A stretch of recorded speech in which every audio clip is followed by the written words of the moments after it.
gold was the government that governed governments.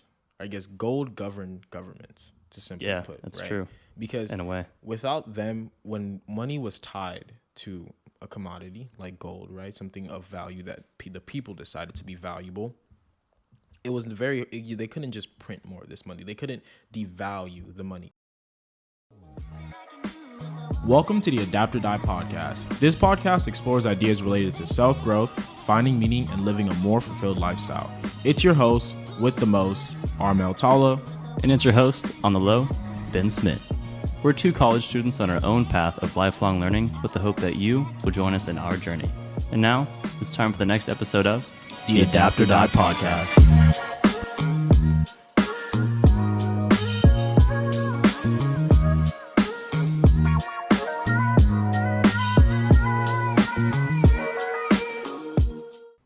Welcome back to another episode, and today we're on my most prized and favorite topic of my life. And I literally kid not when I say He's my not life. joking. Like this has become my obsession. It's second to You've been talking about this since I first met you. honestly, Like, for real. and it's honestly gotten even worse over time because I actually know more now.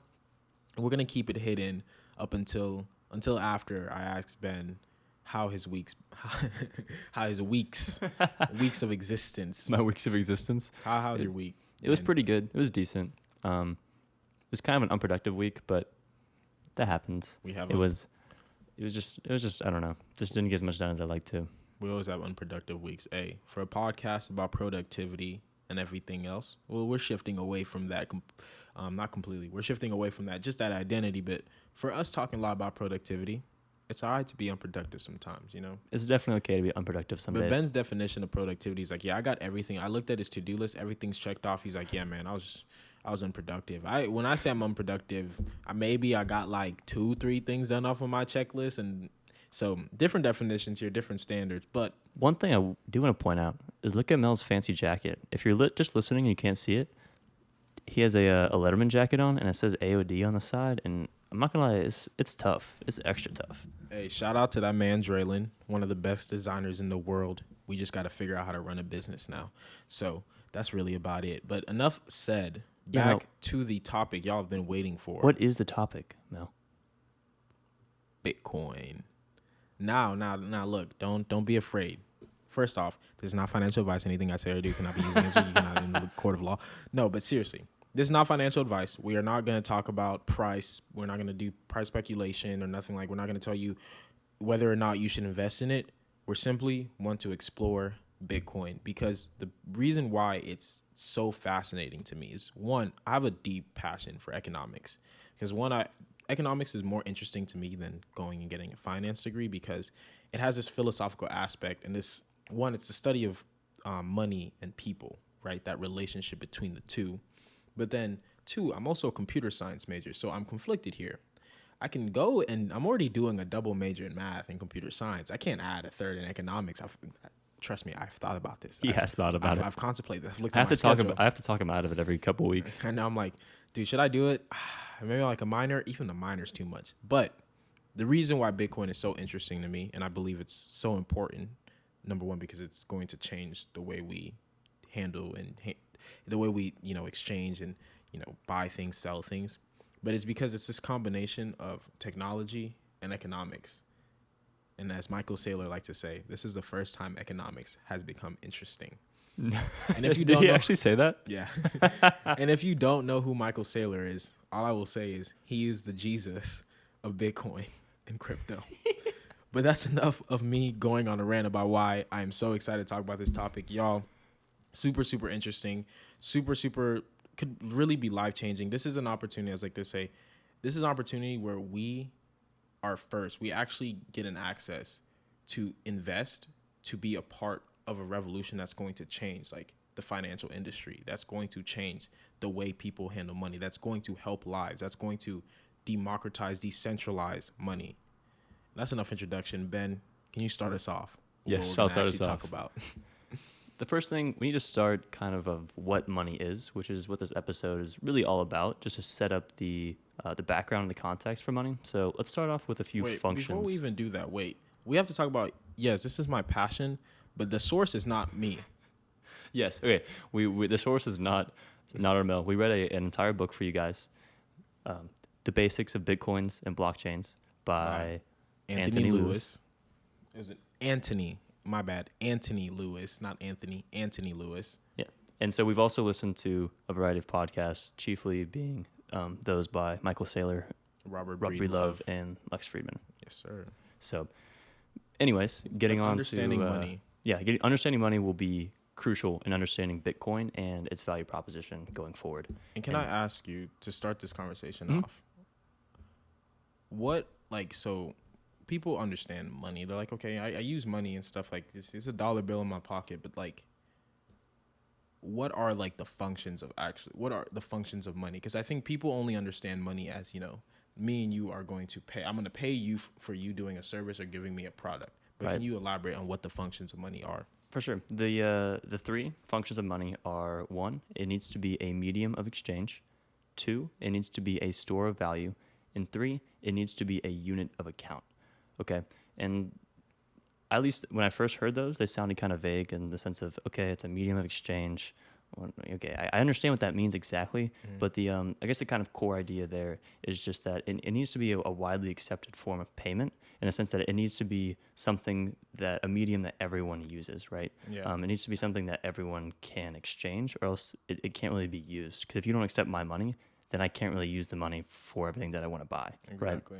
right? And then store of value just being that if your money is constantly changing its value over time, if my $20 is not worth $20 tomorrow, that's a real issue, right? We can't have that, because then how are you going to buy anything or be able to buy anything in the future if your money is changing value constantly? And I want to add in the store of value, there's two ways you can look at it. The short term, which is, am I going to be able to buy something today in the same price or relatively about the same price in about a month from now?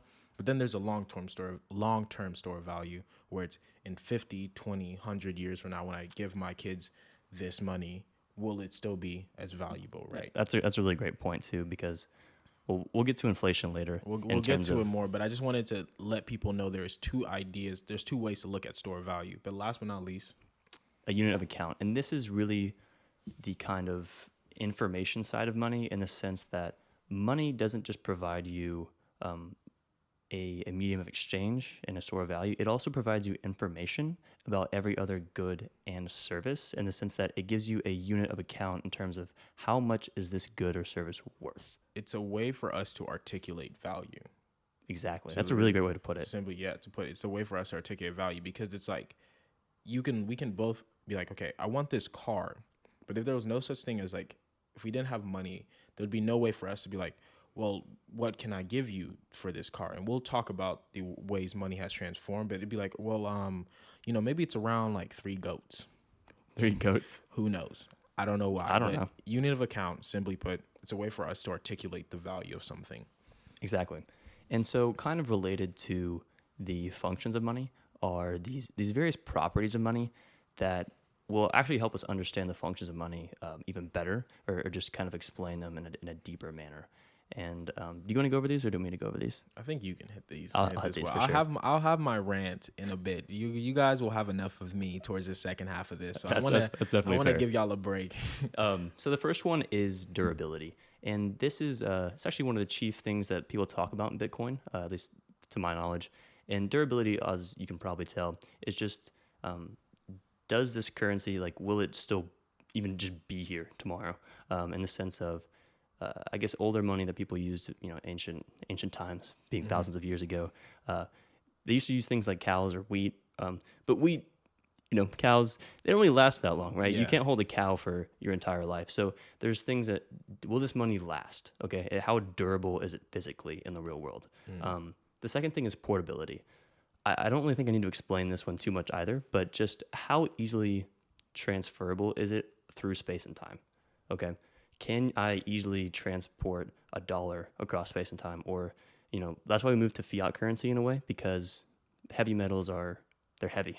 They're obviously. And that's why like banknotes and paper notes came, because it's like, who wants to carry around a pound of gold? Just like, oh, you want to make a huge payment? Not happening. Not happening. The third thing is divisibility. So the money needs to have varying degrees of, how do I say this? Value, really. Yeah, really value. I think it's the best term.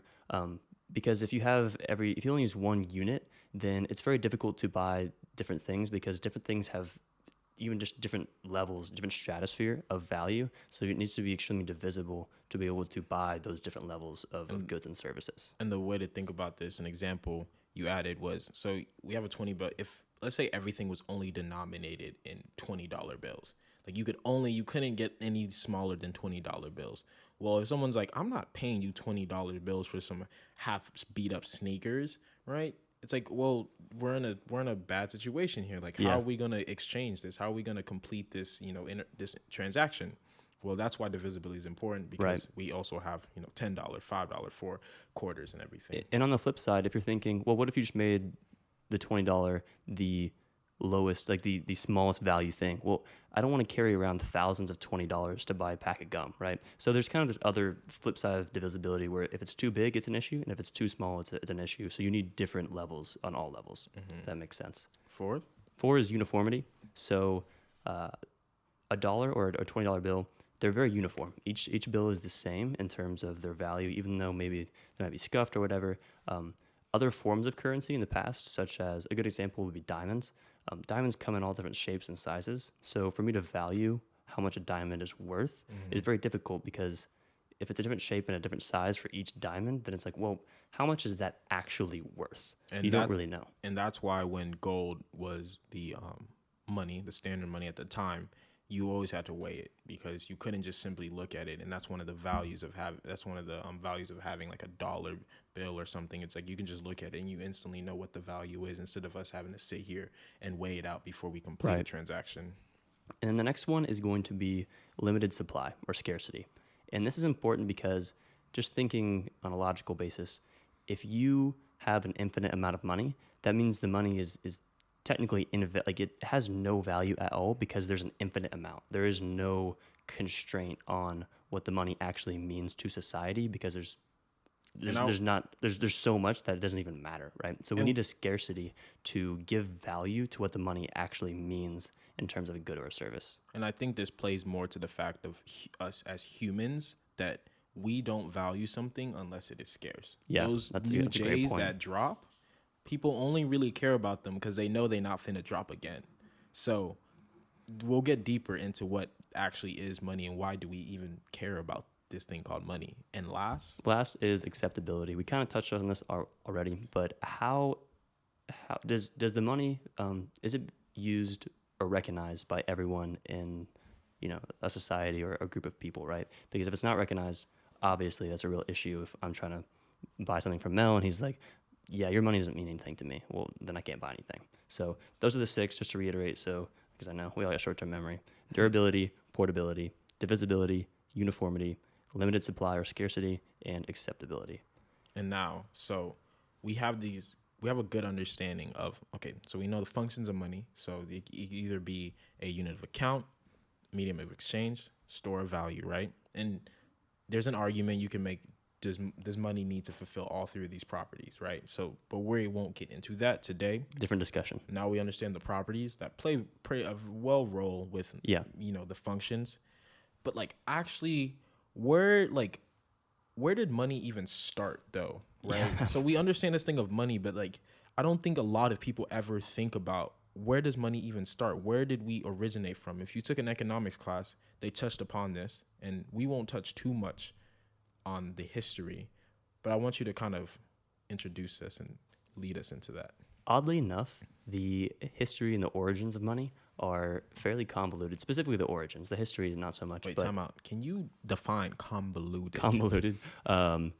Confusing, messy. It's in disarray, I guess. It's arguments, debates over where the origins of money came from. I like the word disarray. It's very like, I think it's because Drake used it. He said, Jersey Drake and the game is in disarray. Ooh, like, keep going. Go on. Sorry. But there are a few different theories on where the first money and where they came from. Some things that we can consider money in ancient days. We even talked about this on the Sapiens episode.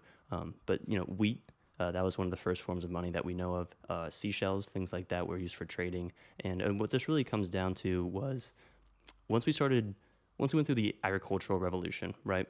We started having these large scale civilizations, or larger scale civilizations at least. And what happens is you don't know everyone in your community nearly as well as you used to, right? Yeah. So we need something that allows us to trade specifically between strangers, right? And that's very important. And so that's kind of the idea of where money might have come from. Although I will say there are many ideas on where it came from. So I don't want to tell you that that is exactly where it came from, because there are so many debates on where it might have come from. It's absolutely crazy. We'll read a whole book about it. Yeah. But begin with the types of money, and number one being barter. And barter is just what you think of when you think of some old story or something where, yo, Mel, I got this cow, you got some wheat. You want to trade? And then that's kind of the whole idea of how much wheat I think is worth for my cow. I have excess cows or milk or whatever good you want to say. And so we're just bartering between each other. There's no middleman, and the middleman being money or some currency. Yeah. It's just us exchanging valuable goods. And the time period when this was worked out the best was in those times when before agricultural revolution, before these first real civilizations, Mesopotamia came together, and it's when there was, smaller groups and you could trust. And a really big philosophical idea of money is the fact of trust. Because if you do not trust the person, you cannot make a deal, you cannot do business, you cannot make a transaction with that person.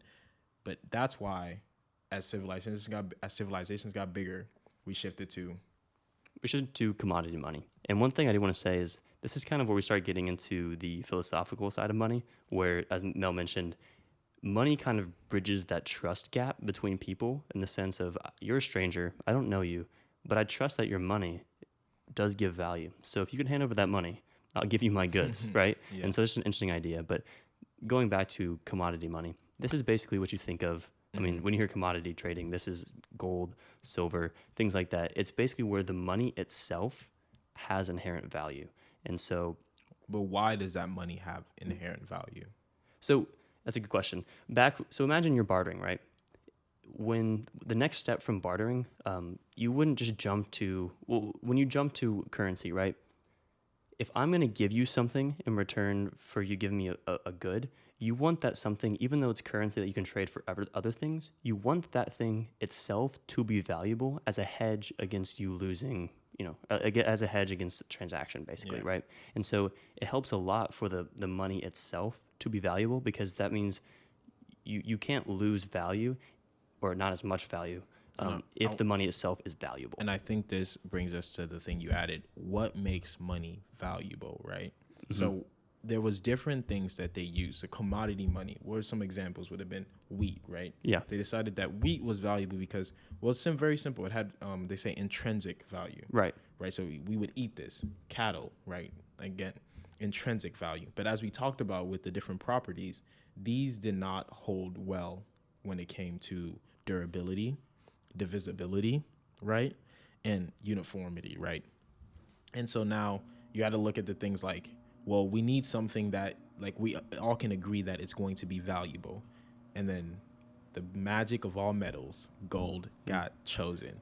So really quickly, because I don't want to spend too much time on this. Why was gold chosen? Great question. So gold is chosen because durability, number one. Like we understand you like gold. The gold that is used in a lot of jewelry now was probably used way back when. How would you even destroy gold? You don't. You just melt it and then they. I wonder if it's like a chemical that you could. Anyways, that's me being nerdy. Anyways, that's engineering Ben being like, man, can we synthetically make gold? Can we make gold? Two, right? The idea that gold portability was real questionable at the time. That's why they've broken it up more and more. But the main reason why gold was chosen was because of its durability and the fact that everybody believed that it was valuable because of scarcity, right? Because it was very hard at the time to go find gold. Like nowadays, it is still difficult. But imagine back in the before even all of that time. Difficult is an understatement. Is Back in those like days. for you to go out and mine it. So they were like, yo, this thing is not very easy to obtain, right? A lot of value. But I'll say number 3 though has to do with the fact of this idea that Robert Breedlove brings up of marketability, right? And so Could you break that down?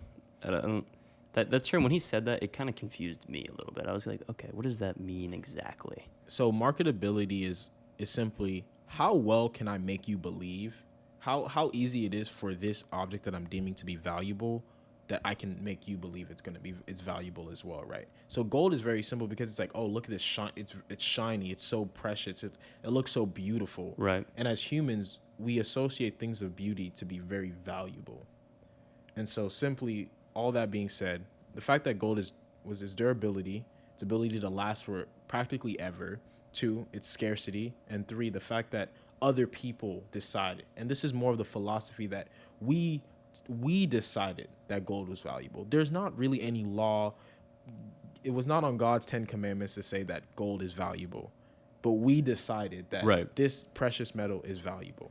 One interesting thought is that if a small subset of people, even if it's 10% of society, develop a currency, or maybe it's a different society across the globe or whatever, if they deem a certain thing valuable, that value will, or that currency will actually spread fairly quickly, because what happens is, if I can get gold, let's say 10% of society values gold, right? If I live in a society that doesn't value gold, or an area that does not value gold, I can get that gold and then sell it to the people who do value the gold, right? For things that I do value. And then what happens is everyone starts to do that, and more people are, even though they don't inherently believe in the currency, because they can sell that currency to people who do believe in the currency, they actually adopt the currency, which creates more people to adopt that currency, and that starts spreading the currency, which eventually, effect. yeah, it's kind of like the idea, the word I have in my head is contagion.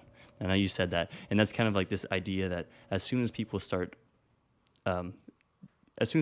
like adopting gold, more people at a higher rate start adopting gold, or whatever currency you're talking about. That was an interesting idea. That is beautifully put, and that also plays a big hand to why Bitcoin will inevitably. I won't even get into that. But number 3, though, so we had commodity money, we have these physical things, but like we said, a problem with gold and these metals, it's not very portable At all. So we invented something called representative money, and you can think of these as notes, or it's what it is essentially a piece of paper that says, if you go to a bank, they will redeem that note for a certain amount of fill in the blank. Most of the time, it's silver or gold, right? And so it is basically you're tying paper money to, it's called a gold standard, or a standard, right? To a commodity that is worth something. And so it just represents your claim on commodity money, basically. Yeah. And it was just stored in one place, and then you just were saying, like, if you have this paper, you can come to this bank, this blacksmith. That's where they're originally. Blacksmiths were actually the first bankers, if people didn't know. Were they really? Mm-hmm, I did not know that. Because they're the ones that deal with metals and deal with like. That does make sense, yeah. Yeah, so they were holding the gold, and then they would give out the note and say, you can come and get back your gold if you want. Last but not least, we have fiat money, which is a fancy name for our current money system, which basically, if you know anything about President Nixon and the gold standard, you know that we went off the gold standard in 1970, if you're American. And what that basically means is that our money is no longer tied to a particular commodity. The value of our money is now, it's basically tied to the fact that the government says that the US dollar is legal tender, which is a fancy name for this is valuable, and if I try to pay for something within the US using this, they have a legal obligation to accept that as money. Mm-hmm. And you have to pay your taxes in it as well. So that making it fiat money in itself.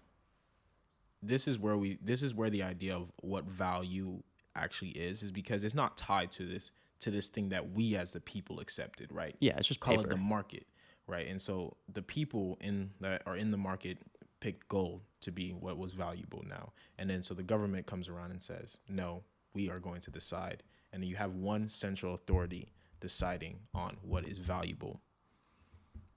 But what is the problem with fiat money? you kind of start getting into inflation. So once your money is no longer tied to a commodity, what happens is people start getting a little greedy. Say, well, we can get more into this later, but essentially, when money is no longer tied to something valuable, it's much easier. There's no friction in printing money and inputting more money into the economy, which causes something that I'm sure you've all heard, being inflation. And I know, do you want to talk about this? Because I know you have some strong opinions on inflation. Correct me if I'm wrong. And I think Robert Breedlove said it. He put it in such elegant words. He said, "Gold was the government that governed governments. I guess gold governed governments." To simply put, that's right? true.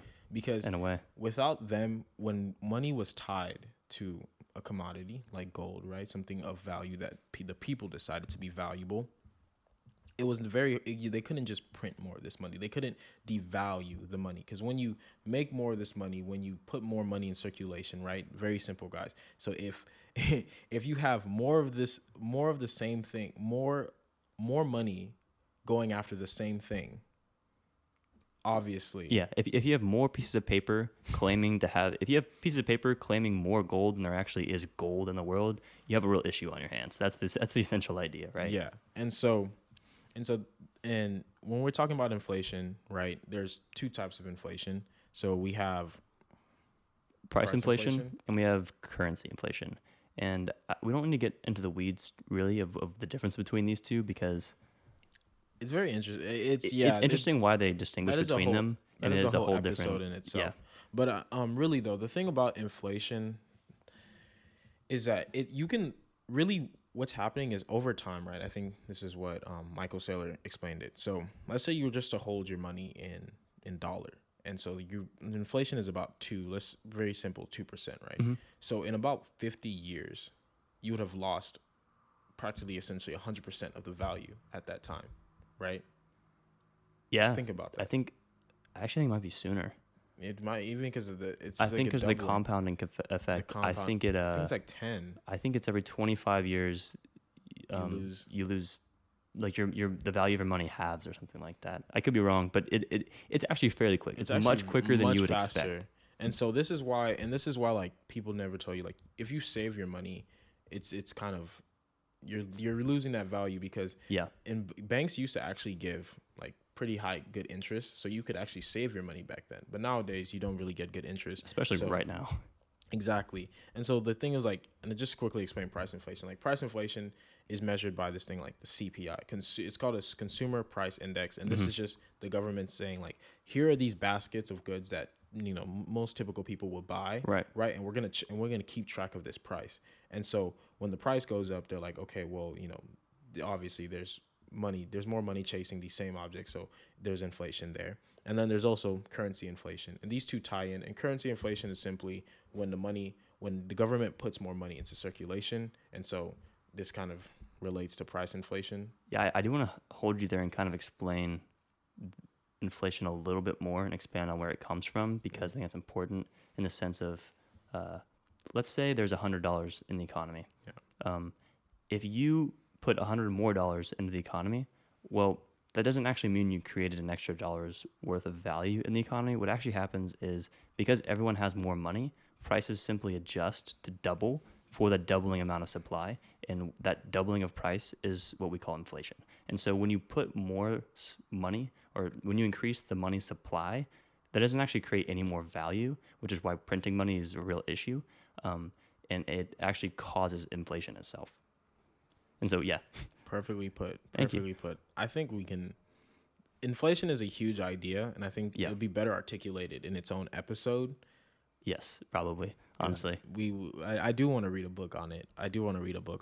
But we are running tight on time. Yes, we are. So I want to get to the last part about. And this is all. The rest of this way is just Mel. This is really just. So we've learned about the properties. We learned about the functions. How does Bitcoin tie into all of this? Like, how does Bitcoin match up to the rest of And let's just go through them one by one, real quick. One by one. How durable is Bitcoin? So the durability of Bitcoin.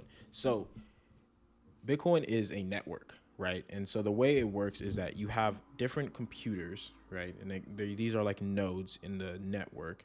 And these nodes, they're all connected, right? They're all connected. And so the more amount of nodes you have, the stronger the network is, the stronger it is to hack. And it's because in order to hack it, you have to find, this is the whole thing with cryptography. We'll talk about it more. You will need to practically, let's just simply put, you need to hack one of these computers, right? But you need to hack one of these computers simultaneously, all of them at the same time as well. Let me hold you. Let me run it back real quick because you've been around this so long. I think you kind of understand it almost too well. Okay. In a sense of, so from someone who's relatively new to the world of Bitcoin, basically there are a bunch of computers that keep track of all the transactions of Bitcoin, and it is their collective information together that forms the ledger of what's happening in Bitcoin, and that means that no single computer owns the information of Bitcoin, right? And we'll get more on this later, but that's just like at a high level overview of what Mel was talking about, the peer-to-peer, the nodes that's working in the background of Bitcoin. So it would take, that's why he said you have to take over the majority of computers to take over the network, because no single computer owns the information of the network. That's very true. Completely forgot we have not explained anything about what Bitcoin is, right? But the reason why it's durable is because one, in the 12 years or so about, I think it's like 12, 13 years, it's never been hacked, right? And so then you also have That's actually false. We'll go over that later. Wait, time out. You didn't read that in the book? It got hacked, and I can pull it up right. Keep going, and then I'll give me 2 minutes. I just out here shooking my whole foundation. Okay, but based on my knowledge, Bitcoin has never been hacked, right? And so I think he's mentioning a double spend problem. So the reason why it's durable, sorry, I'm taking too long to explain this, but the reason why it's durable is because if the strength of the network makes it very durable, and the strength of the network is based on a whole bunch of computers having to shut down at the same time, which is very unlikely. And there's about 10,000 computers on the network. And two, the internet would have to shut down. And if those two things happen, we have much bigger problems than Bitcoin. You're not wrong.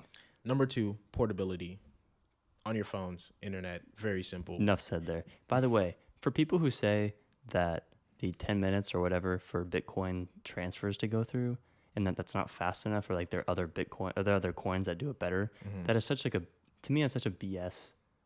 Like that's such a cop-out argument against Bitcoin, because it's 10 minutes. How long would it take you to transfer literally anything physical in the world to anywhere? I don't know. That's just me ranting, but I thought I'd put that out there. And for some people, it'd be like, well, I can just do that on Venmo and PayPal, but we'll get more into why. Like, not nearly as safe. What it provides. But then also portability, there's going to be things that come out. Like the way I would think about Bitcoin is more as gold, and that there's going to be things that are put on top of Bitcoin to help you make that transaction faster. But portability, again, it's over the internet, super, super fast. Divisibility, when it comes to Bitcoin, people think like, oh my God, I have to buy one Bitcoin and it's like $64,000 or something, right? You don't. Bitcoins are broken down into like Satoshis, and these Satoshis are like, a Satoshi is the equivalent of 0.0000001 BTC. And that's the decimal places is 8 decimal places. 8 decimal places. So when you think of a penny compared to $100 bill is 1 out of 10,000, which is 4 decimal places. Mm-hmm. So that's twice the number of decimal places. That's very divisible. Most divisible we've ever seen, ever. And I wish I could know off the top of my head what that would translate to in dollars, but the price change is too much. Yeah. Uniformity has to do like, well, one Bitcoin is one Bitcoin, and this is verified through the code. And so that's very simple. Right. To limited supply. This is my favorite line about all of this, right? So obviously the value of something partially is derived from supply and demand, right? And right now we're in the super early stages. There's not, the total amount of Bitcoin that's ever going to be created is 21 million.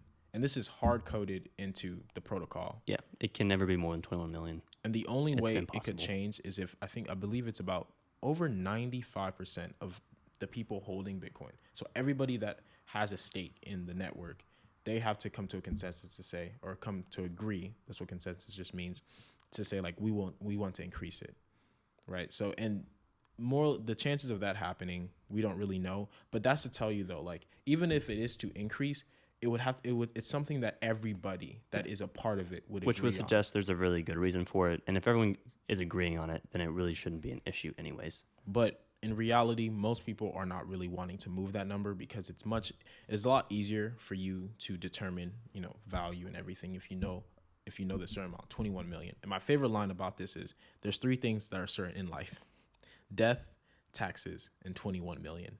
So take that as you want. Accessibility, really, this is going to go further more when we start talking more about more of the philosophical and the socioeconomic side of Bitcoin. But Bitcoin is the first asset, and I want to quote this correctly. Is the first digital asset of value that can be transferred over the internet without any specific third party having to approve the transaction or being able to deny it. So, and that's really, really key. The fact that there's no singular entity, there's no centralized authority governing Bitcoin is revolutionary. It's one of the greatest technological inventions that we've ever seen. Even as someone who's, as you know, somewhat skeptical of new technologies, even Bitcoin to this day, I do think that aspect of Bitcoin is unbelievably useful and unbelievably genius. And I want to say, because the definition of accessibility you gave was how well do people accept it, right? So currently, right now, it's still not fully accepted as a payment. In terms of not a lot of companies are now starting to pop up and say, we're gonna accept Bitcoin, blah blah blah. But to me, acceptability and another thing is accessibility. So everyone has access to this, and as more and more people begin to adopt it, because there's no restriction, there's no one telling them they can't have that. It's simply just inevitably going to be accepted by everybody. Right. Transactions happening that aren't with anything just having to say, I guess, with the government or having to do between business. If people just want to send money over to someone in a different country, they can just send Bitcoin and that will be accepted. And the reason why it is being accepted is because the value has gone up tremendously, and we'll talk more about it. But I confused a bit of accessibility and acceptability there. He was saying acceptability, accept. I hope I articulated that. Yeah, accept. no, you did say it correctly. But accessibility is very interesting. One side note, a little tangent. Bitcoin was hacked, and it was in. Let me pull up my notes real quick. It was hacked. The Bitcoin protocol was hacked August 15th, 2010. You can look this up. Basically, what happened was there was a bug in the code, so probably not going to happen again, but there's a bug in the code, and someone hacked Bitcoin to the tune of 184 million BTC.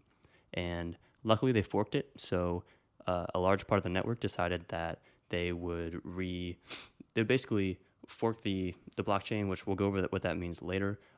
But essentially, that transaction was nullified, and so it did not go through, and it is not. It just basically didn't happen. Essentially, in the terms of the blockchain, but it did get hacked, and that did happen. So, thought I'd let you guys know. And I would say that was very early in the time when there wasn't as many nodes in the network to secure it. So, August 15th, 2010 was about a year and a half after Bitcoin was released, because it was released January 6th or 3rd of 2009. And now it's 2021. So it's held its own for about 11 years now. So I would still say pretty safe, pretty durable. But last but not least, hit over the functions of Bitcoin. So how does Bitcoin match up in terms of a medium of exchange, right? So like I mentioned before, it's the first digital asset of value that can be transferred over the internet without any specific third party having to approve the transaction or able to deny it, right? So this means that regardless if the government, no matter what, I could send you Bitcoin, right, and you can send it back to me, right? So in terms of our merchants, our stores going to accept it, that's a different story. That probably is going to happen down the line. But as a medium of exchange, me and you can exchange value with Bitcoin, right? And so... just one interesting note that you put on here was that Bitcoin is not widely used in the U.S., which is true, but it is heavily used in Nigeria, Southwest Asia, and Latin America. And the reason that's important is because, as we talked about earlier, if people are using a currency that even though you don't value, if they value it, it's actually valuable for you to use their currency as well because it's valuable to you, as we talked about earlier. Okay. And so the fact that other countries are heavily using Bitcoin is important because it is a sign of things to come, possibly. So just to let y'all know. And a big reason why those countries are specifically using it is because their government have been massively devaluing their currency. So whatever currency that Nigeria uses, or those Southwest Asian countries and Latin American countries like Venezuela, like those countries are losing. They're in hyperinflation where the value is being lost at it's like over like 50+%, which is absolutely insane. So in terms of medium of exchange, Bitcoin isn't fully there. We, as in someone in the community, we have to accept that Bitcoin isn't fully there in terms of when they're talking about, going and paying for stores. But as of right now, in 2021, as we speak, it is rapidly taking over and becoming very popular. Especially as our prophet, Michael Saylor, who Mel recognizes as Jesus of Bitcoin, as he keeps spitting truth, it is growing rapidly. Number two, store value. So Bitcoin's performance over this year is 293%. Meaning it increased its value by 293%. 293%, yeah, like Ben said. And that is the equivalent of about like 3xing, whatever. So let's say you put $100 Bitcoin last year, now it would be worth around, is that 3x or 4x? Because isn't 100%? Yeah. Is double, yeah. So that's 4x. Yeah. That's 4x. And so that would be worth $400 now, right? And so as a store of value, it's very questionable. People like to say like, okay, well, in that time period where it's increased about 300%, it's had its ups and downs, right? So it's gone up like 50, gone down like 10. Such is life. And literally in days, I look at my coin, I get notification Coinbase. It's like Bitcoin's up 5%, Bitcoin's up 10%, Bitcoin's down 5%, so when people are talking about store of value, like I don't really know if I want my money to be that volatile. I don't know if I want my wealth to be tied to something that goes up and down that much. If you're much older, which most people that are listening are not, of course it makes sense. Like you're close to your age of retirement. You want to be able to know that you can pull out this money and it'd be relatively the same. So that's why you go into much more safer things, right? But when you're thinking long term and the fact that 21 million is certain, this gives more comfort knowing that I know that the supply of this money will never change. And once you reach the point where 21 million is out, you will see a lot more stability in the price, because in terms of demand, and this is my guess, that by that time it will be held by so many institutions, it will be held by governments. And I do want to say this, El Salvador is the first country that made Bitcoin legal tender, and they're starting to stockpile reserves of Bitcoin. That's really big, guys. I mean, a whole country stockpiling Bitcoin. We already have corporations, the chief of which being the one that Michael Saylor runs, or he's the CEO of. I'm not sure which what he owns. MicroStrategies, and maybe you haven't heard of it, but it's a Fortune 500, right? Mm-hmm. And they have a few billion, maybe. They have about, it's a roughly around $3 billion worth of. Yeah, so this is something that you're gonna have to look out for. It's not there yet, but the key word is yet. And I'm not saying it will or won't be. I'm just saying it's something you should pay attention to, because if you can catch it on the rise now, not saying that you should, because this is not financial advice, but if it's something you're interested in, maybe consider putting in a little bit of money if you would like to. And we'll go deeper into store of value when we read another book called The Bitcoin Standard. But again, in terms of store of value, right now it's very volatile, but in the long term, it has potential to be a better store of value than gold, because gold gets mined at about 2%. New supply of gold gets added. The supply of gold gets added by 2% each year from miners. And so you compare that to something where once it reaches its cap, it's never going to go over that unless everybody in the network decides to increase it. And just for reference, it's supposed to reach its cap in the year 2040. Bitcoin is. Not very far. And last but not least, unit of account. I will say Bitcoin is terrible as a unit of account. Yeah, it's really bad.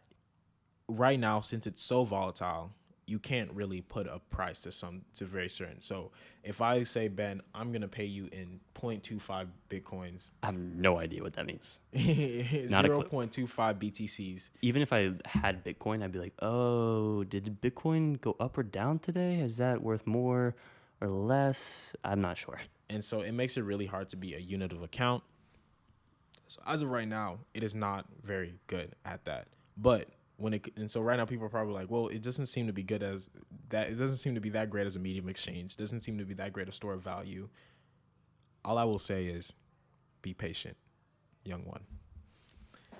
And that wraps up our little summary or introduction to what is money and the foundations of money and how Bitcoin plays into those foundations. Are there any last thoughts or comments you have on what we talked about for this episode? I think I really want to say though, as passionate as I am about it, I don't think I did a great enough job at articulating these concepts. So I highly recommend you do more of your own research and listen to Michael Saylor. Like, I kid you not. As an intellectual, both of us, but as an intellectual myself, I will say that just listening to Michael Saylor talk, even if you don't like his ideas, he's genius. It is unbelievable how well spoken he is and how articulate he is at proposing ideas. It's crazy. And also one of the best introductions to what Bitcoin is in a podcast and others. So listen to Michael Saylor, but it's this episode from Lex Friedman's podcast called what is it? It's with Robert Breedlove. The Philosophy of Bitcoin from First Principles with Robert Greenlove. It is 4 hours. It is a lengthy one. But it is the best conversation you will like. And it's not just about Bitcoin. It's about philosophy. It's about history. It's about all these different ideas. They go into concepts. Ideas about consciousness. Yeah. And all of it perfectly tying into to Bitcoin. Money. Yeah, and money. So everything like that. So that's really just my closing words. And last but not least. Oh, I almost forgot. I was going to say time for the quote, but yeah. No, we got to get the recap. What did we talk about this episode? Really quickly. Functions of money: medium of exchange, store of value, unit of account. Properties of money: durability, portability, divisibility, uniformity, scarcity, acceptability. Origins of money: we're not totally sure. We're going to figure that one out later. Types of money: we have barter, commodity money, representative money, fiat currency. We talked a little bit about inflation. We're going to go more over this later. And then we kind of went over the properties of Bitcoin and its value proposition a little bit, but we're going to get more into that later. And now it's time for my favorite part of the episode. Quotes from Armelicus, Melius, and this time we have two from great minds in history. Money never made a man happy yet, nor will it. The more a man has, the more he wants. Instead of filling a vacuum, it makes one. I have to read that again. Hold on. Money never made a man happy yet, nor will it. The more a man has, the more he wants. Instead of filling a vacuum, it makes one. That is deep. It is deep. I wanted to throw that in there just to remind you guys that we're talking about money and Bitcoin, but don't forget that money is not the end all be all of life. It is, as we know, it is a tool. It is a technology. It is something that we use to help us orient ourselves in the world. So just keep that in mind. And also, that quote is by Benjamin Franklin, and that's a little hint of the next little series for After Bitcoin. And last, not least, from Epictetus, one of the great Stoic philosophers. Wealth consists not in having great possessions, but in having few wants. Deep things, guys. I do want to add to that, and that this ties in even back then, like how these ideas and this quote just ties in perfectly. Being rich, if you see anyone that talks about like, oh, I want to get rich, or a lot of people talk about I want to get rich, and I want to be, I want to live that rich lifestyle. Being rich is just a simple like you have a lot of money, but when you actually move up, right, and you start talking to people that have wealth or wanting to build wealth. Wealth is simply, because wealth isn't a number. Wealth is just the difference of how much you have and how much you spend. And I think that's facts. I think that's what that quote really says. So that's just my 2 cents. Also, And, guys, I realized that I may or might have voice cracked more than a few times in this episode, so apologies for that. But hey, I'm a growing boy, so man is very, very big grown boy. But thank you guys so much for listening to this episode. It's been a very interesting one. I think we went over time by probably about like 10, maybe 15 minutes. yeah, we're getting close to double at this point, but You know what? I'm fine. I'm fine with this. it's all good. I'm fine with this. I love this episode. Do you want to edit this episode? Hmm? You want to edit this episode? You see his face, right? That boy funny. All right. Thank you guys so much for listening. Make sure you like, subscribe, follow us on all our social medias down in the link below. Check out the clothing brand. Maybe you might be in time to catch these jackets. I don't know. But read the blog because great way to go back and reiterate yourself on some of the great information that we talk about. I've been a little lax with the blog lately, but I promise I will be getting very good articles coming up. I'm reading a book on writing well to give you a little more pizzazz on the writing. This man don't stop. Till next time, we'll be talking more and more about Bitcoin. Actually, what is Bitcoin, cryptocurrencies? How does it work? How does it work? Why does it work? Everything like that. So be on the lookout. And until next time, peace.